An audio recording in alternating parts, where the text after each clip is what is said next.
Fala galera, aqui é o Marcelo Paradela, sou eu do Filmes e Games, você já conhece dos nossos FGCast, das Hangouts, do Queda de Braço e por aí vai. Estamos começando aqui o Retcon, um programa novo. Muita gente tem pedido pra gente falar sobre histórias em quadrinhos, tá? Eu tenho uma coleção aqui. Pra quem não sabe o que é Retcon, Retcon é um termo muito utilizado no meio da indústria, retificar a continuidade, né? Então é aquela, sabe esses reboots que a gente vê no cinema? Na história em quadrinhos, geralmente o pessoal chama de retcon quando, por exemplo, um personagem tem um flashback de uma coisa que aconteceu há números atrás, geralmente há anos, né, de publicação, né? E que muda, fala, olha, não era bem assim, não. Então é o chamado retcon, quando o roteirista quer jogar o personagem para um outro lado, mas, pô, isso tá entrando em contradição com o que já tinha acontecido na outra história. Eu vou utilizar esse nome, retcon, porque eu vou tentar abordar cada programa, né, sobre histórias em quadrinhos, mas a partir da minha própria cronologia pessoal, vamos dizer assim, né. Então, muito provavelmente eu vou reler algumas histórias e algumas coisas vão mudar na minha concepção. Eu falo, nossa senhora, como eu gostava dessa porcaria, ou nossa, até que isso daqui é interessante. A minha ideia futura é jogar num e-mail que você está vendo agora aqui embaixo, pim, pim, pim, pim, pim, sim, nesse e-mail aqui exclusivo, tá, para esse projeto. Quando eu for convidar gente, é pegar gente que nunca tenha lido a história em questão da qual o programa vai falar. Programa número 1, Origens Nem Tão Secretas Assim.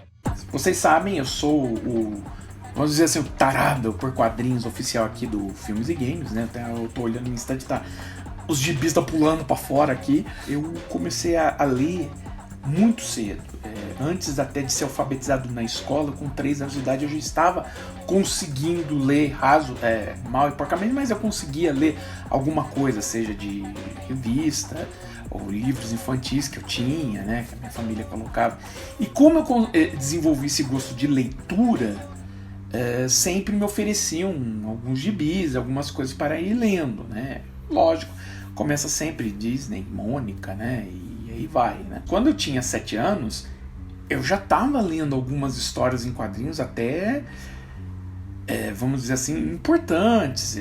Eu já tinha levado bronca da minha mãe por estar lendo algumas histórias que eu não devia estar lendo de quadrinhos, né? Vou focar bastante em Marvel e DC. São as editoras que têm os personagens mais conhecidos, né? Mas eu também quero pegar outras coisas além de Marvel e DC. Às vezes eu vou colocar coisas que foram publicadas por Marvel ou DC, mas não são muito do ramo de super-heróis. Bom, para começo aqui desse programa, então a gente vai ir na origem original, eu diria, né?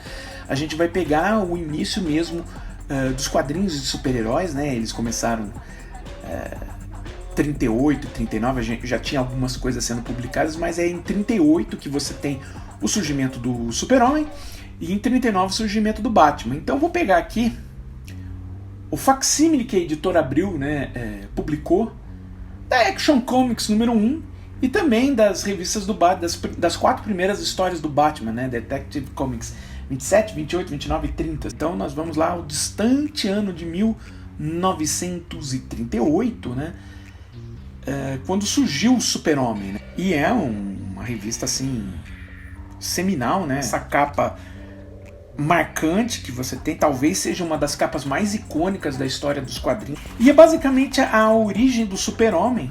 O planeta ficou velho demais e começou a se autodestruir. E um cientista colocou seu filho num foguete assim montado às pressas e despachou para a Terra. E aí o veículo pousa, é encontrado por um motorista que pega esse bebê e leva a um orfanato. Então não tem aquela história da família quente encontrar o bebê e pegar e cuidar e criar como se fosse assim, não, o bebê é levado para um orfanato.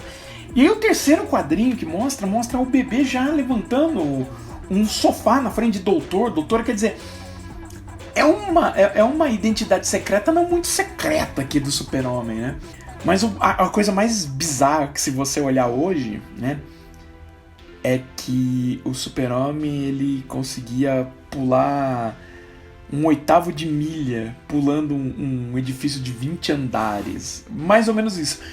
O Super-Homem não era bem um Super-Homem, era um super gafanhoto. Daí pra frente mostra algumas das façanhas dele. Ele impede que uma pessoa seja executada, né, na cadeira elétrica. Ele tenta sair com a Lois Lane e como Clark Kent, e aí pra manter o disfarce ele se faz de covarde, a Lois Lane dá o fora nele, e ele ainda acaba desvendando um esquema de corrupção. Então essa é a primeira história, e basicamente vai retratando algumas façanhas atrás da outra. É quase como se fosse uma tira, né, de jornal, uma em seguida da outra, num formato de quadrinho. Vale a pena colocar que o Jerzy e o Joe Shuster eram dois criadores judeus, né? E eles utilizaram a ideia do Übermensch, do Nietzsche, né, para exatamente fazer um contraponto à ideologia nazista que já estava rolando lá na Alemanha, né? Então eles utilizam toda aquela ideia que os arianos utilizaram e colocam esse campeão ajudando os mais fracos. Em vez de ser aqui é o local dos mais fortes, não, vamos ajudar quem precisa, né? Essa é a ideia original do Siegel e do Shuster. O outro facsímile que eu tenho aqui é um facsímile que a Abril também lançou, que conta as primeiras histórias do Batman, né? Você tem as 4 primeiras histórias, né, criadas pelo... Aqui está só o Bob Kane, mas é também o Bill Finger. Inclusive o Bill Finger foi o que acaba definindo como o Batman fica, né? Embora não tenha sido creditado durante anos e anos, mas o Batman, conforme o Bob Kane teria colocado, seria muito diferente, né? Andaria de vermelho e tudo. Mas enfim, as primeiras histórias, né, colocam assim, o caso do sindicato químico, né? E você começa já com Bruce Wayne, amigo do comissário Gordon, e ele vai no caso junto com o comissário Gordon e fala, meu Deus, por que a polícia está levando esse cara no meio de uma cena de crime, né? E o Bruce Wayne dá um perdido, vira Batman e fica desvendando o caso. A história inicialmente só revela que o Bruce Wayne é o Batman no final do quadrinho, né? Na final da sua primeira história. Mas o que é interessante, e você nota aqui em todas as primeiras histórias, né? É o body count, né, do Batman, né? Vamos lá, ele joga o cara de cima, ele dá um soco na cara do cara que vai cair dentro de um tanque de ácido, né? E ainda solta um bem feito. Já na segunda história, na primeira página, ele já joga o cara de cima de um prédio. Ele tortura, né? Confissão por coerção, né? Na terceira história, o Batman encontra finalmente seu primeiro arqui-inimigo. E é nada mais, nada menos que quem? O Doutor Morte. Sim, Doutor Morte é o primeiro arqui-inimigo do Batman. Mas o Batman é um desgraçado, né? Tem uma hora que um dos capangas do Dr. Morte dá um tiro nele, toma um tiro, ele tá sangrando, ele tira o cinto de utilidades, um gás, né? E o capanga começa a engasgar, né? E aí você lê assim, a sala está coberta com um gás mortífero. Peraí, é o Batman que joga esse gás mortífero, né? O Batman joga um extintor em cima do Doutor Morte, que ocasiona uma explosão que pega fogo o laboratório dele e aparentemente ele morre, né? E é claro, o Batman com todo a sua fleuma, né? Morte para o Doutor Morte. E na quarta e última história, você tem a continuação. O Doutor Morte escapou, ele tá parecendo uma múmia enfaixada, ele tem um novo capanga, um capanga que o Batman detém. Batman, ele dá um chute e quebra o pescoço do capanga. E no final ele encontra o Dr. Morte todo desfigurado por conta do incêndio, que quer sua vingança contra o Batman, mas vai preso, né? O morcego prende ele. São histórias pulp, como também são as do Super-Homem, mas muito mais ligadas, né, voltadas para o elemento do noir, né? Então, histórias de detetive. E se você pensar em histórias de detetive tipo Sam Spade, né, onde os mocinhos não são tão mocinhos assim, são histórias interessantes. Eu gostei muito mais de ler as histórias do Batman do que a história inicial do Super-Homem, né? Embora você tenha a origem, né, do Super-Homem ali, né? Você tem já como que o Super-Homem vem pra Terra, né, da onde que ele não fala o nome do planeta, mas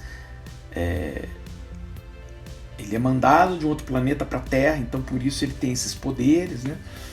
Mas a do Batman você tem histórias que são. Não parece uma sucessão de acontecimentos como está sendo a do Super-Homem. A do Batman você tem histórias com começo, meio e fim. Você olha e fala, meu Deus, olha o Batman carniceiro pra caramba, né? Mas elas são histórias assim que eu achei até interessantes. Se você pensar que foram publicadas em 39, né, 80 anos de história, até que funcionam. Então, até que foi proveitoso. Eu acho que a leitura dessas histórias ela funciona mais até como algo antropológico do que algo que eu vou ler e reler essas histórias que são imperdíveis. Mas eu acredito até que dá para adaptar, principalmente as histórias do Batman, dá para fazer uma adaptação, uma releitura delas nos quadrinhos modernos. Foi muito interessante dessa relida. Eu gostei bastante. Espero que vocês tenham gostado desse programa, tá? Quero muito que vocês deixem os comentários aqui no YouTube, né? E, tá aqui o e-mail. E espero que vocês gostem desse programa. Espero que vocês apreciem mais um programa aqui do Filmes e Games. Abraço a todos e tchau!